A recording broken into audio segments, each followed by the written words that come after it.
Assalamu alaikum. Today's topic is 1962 Constitution. It was the second constitution of Pakistan. We will study the salient features of this constitution. 1962 Constitution was a different type of constitution. It was not made by any of the parliament or elected National Assembly. It was a unique constitution that was given by a single person. That's why it is called one man show. Though for making this constitution, a commission was established by General Ayub Khan when he imposed martial law in Pakistan in 1958 and abrogated the constitution of 1956. He promised the people to restore democracy as early as possible. But he said that democracy is a very demanding system, and people of Pakistan are not wise enough to elect right people for governance. That's why he imposed martial law, and now he wanted to introduce a constitution that was given that will give a controlled democracy. So Justice Shahab Commission presented its recommendations in 1961. These recommendations were not according to the wishes of General Ayub Khan because he thought that he is expecting some constitution which would control and which would develop Pakistan in a different way as he wanted. So he presented the report to a committee of his cabinet, and that committee formulated its recommendation. Again, these recommendations were not according to the satisfaction of General Ayub Khan. So he presented all these to Governor's Conference. And when Governor Conference was convened, then General Ayub announced that he will give Pakistan a strong constitution and a strong political system. So after 4 months of the process in 1962, this constitution was prepared in March, that was imposed in June 1962. So it was the first constitution of Pakistan that was made by a commission, that was recommended by a commission, a cabinet, a governor's conference, and that was approved and finalized by a dictator, General Muhammad Ayub Khan. Now we come to the features of this constitution. 1962 constitution contained 250 articles divided into 12 parts and 3 schedules. So it was a lengthy constitution, which was carrying a preamble of objectives resolution. Whereas in 1956 constitution, we see that it was consisted of 234 articles, 13 parts and 6 schedules. So it means that it was bigger than 1956 constitution. A new system was established for indirect democracy, which he called controlled democracy. It was basic democracies. Basic democracies were the institutions which were basically elected for as the local bodies. But local bodies were not empowered to provide services at the grassroots level because they have to work under the civil administration. So it means that they were having no teeth, no powers. The second function was it has to perform, local body system has to perform as electoral college. On one side, they have to elect the Parliament of Pakistan, that is National Assembly, and secondly, they have to elect separately the President of Pakistan. And people of Pakistan have to elect basic democrats, 40,000 from East Pakistan, 40,000 from West Pakistan. Country's name was Islamic Republic, already Islamic Republic of Pakistan, but this time in 1962 constitution it was only Republic of Pakistan.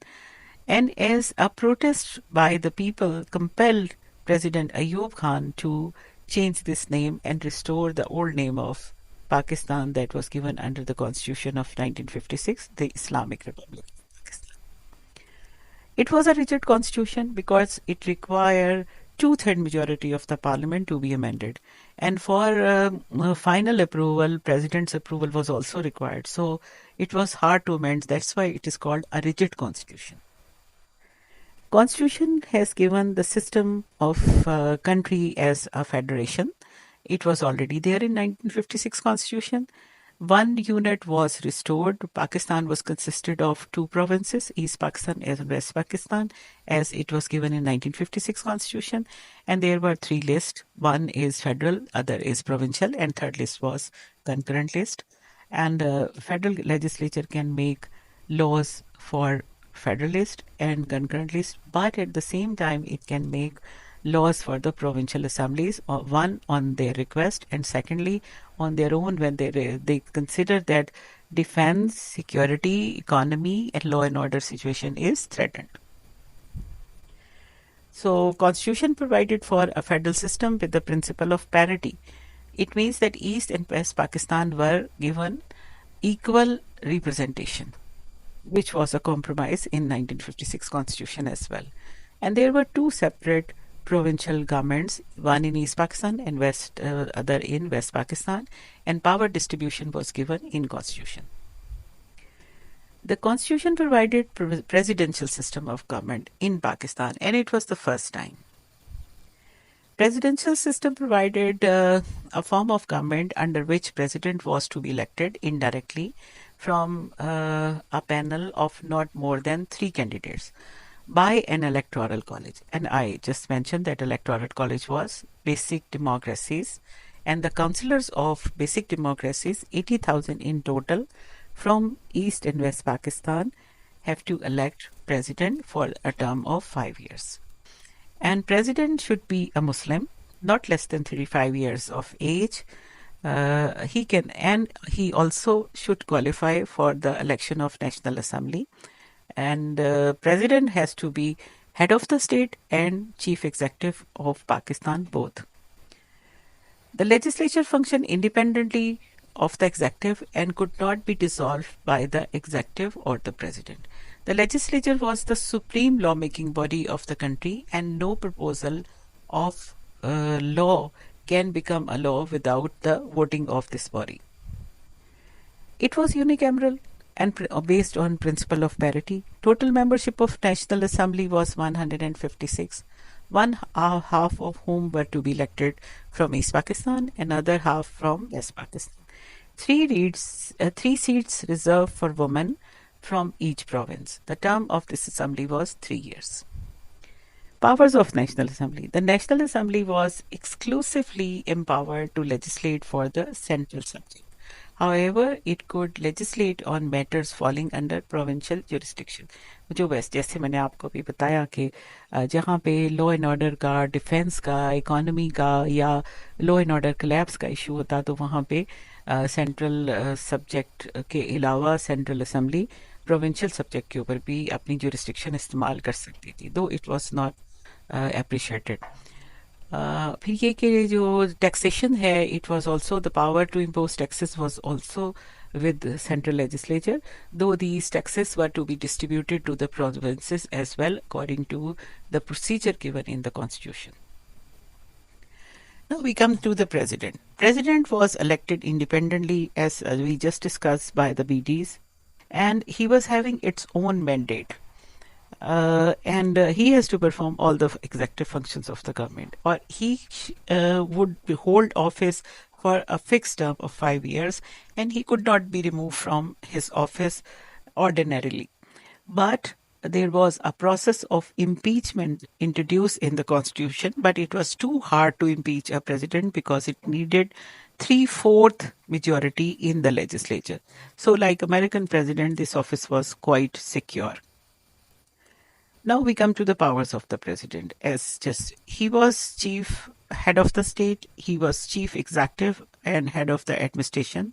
He has to appoint provincial governors, federal ministers, all the high offices of the government of Pakistan, judges, etc. Then he could issue ordinances in the absence of National Assembly meeting. Then he has to finally approve the laws made by the parliament, and then he can veto, a limited veto, to the legislated laws sent by the National Assembly. Though it was limited in a sense, because if National Assembly again approve those laws with 2/3 majorities, then they become law without the consent of the President of Pakistan. Now we come to the presidential powers and the legislative powers of the president. What were those powers? As I just mentioned, president has to give final approval of all laws made by the National Assembly. He has to approve all amendments in the constitution done by the National Assembly. So president has strong control over legislative process as well. Same is the case with budget. When the budget has to be presented, ministers used to be in attendance in legislative body, means the National Assembly. They can send messages through their party members. Also, they can assert their opinion over the members of their own party and then send messages to pass the budget as it is. And moreover, the ministers, though they were not the member of the parliament, but they can attend the meetings of the parliament, or so they can assert their opinion there. There were some emergency powers with the president of Pakistan in under the 1962 constitution. He can impose emergency and suspend fundamental rights and take over directly the provincial governments in case of emergency if he decides so. Prime Minister. There was no office of Prime Minister. Office of the Prime Minister was totally abolished. Even the suggestion for having a Vice President by Justice Shahab Commission was rejected by Ayub Khan because he wants to have sole authority in his hand as a President of Pakistan and control all the executive powers single-handedly. Now we come to the provincial governments. Provincial governments, there were two governments, East Pakistan government, West Pakistan governments. But governors were to be appointed by the President of Pakistan, and they have to make their own cabinet with the approval of the President of Pakistan. And they would remain in office until and unless they enjoy the confidence of the President. Or President can remove them at any time on his displeasure. It means that the provincial governments were directly in control of the President of Pakistan, and that was actually the compromise on the provincial autonomy, which was much demanded, especially in East Pakistan. Now we come to the provincial legislatures. Each province was having a legislature. Provincial legislature consisted of 150 members. Later, this number was increased to 218, and they have to make laws for the list provided in the constitution for provincial subjects. Fundamental rights were given in 1962 constitution, but initially they were not there. But when people demanded that no constitution in the present era can be without fundamental rights, so the fundamental rights were incorporated as civil rights, and almost the list which was already provided in 1956 constitution was replicated here. Free judiciary. It was an important feature because judiciary was the custodian of fundamental rights, so free judiciary was established. The Supreme Court of Pakistan was responsible for interpretation of law and executive orders as well. Initially, this feature was not there, but later in 1963, constitutional amendment was instituted to give judiciary a power of judicial review. Judicial review means judiciary can review any law made by the parliament, any policy and ordinance issued by the executive, chief executive. Supreme Judicial Council was first time introduced in Pakistan. The Chief Justice of Pakistan and the two senior most justices of Supreme Court were the members.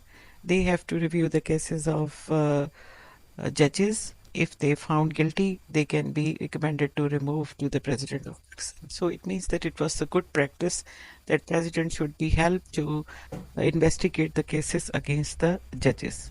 Islamic purveyance, all those which were present already in 1956 constitutions, they were replicated here, and these were the part of the principle of policy. Only the President of Pakistan should be a Muslim, and the name of Islamic Republic of Pakistan were the purveyance which were in the main body of the constitution. Lastly, the Advisory Council of Ideology was established to review the existing laws according to the Islamic teachings. So this is the end of today's lecture, and what I wanted to conclude that 1962 constitution was a constitution which was not made by any of the legitimate body, but it was a one-man show. So it flopped with the downfall of Ayub Khan, and it ended into another martial law in Pakistan. Thank you very much.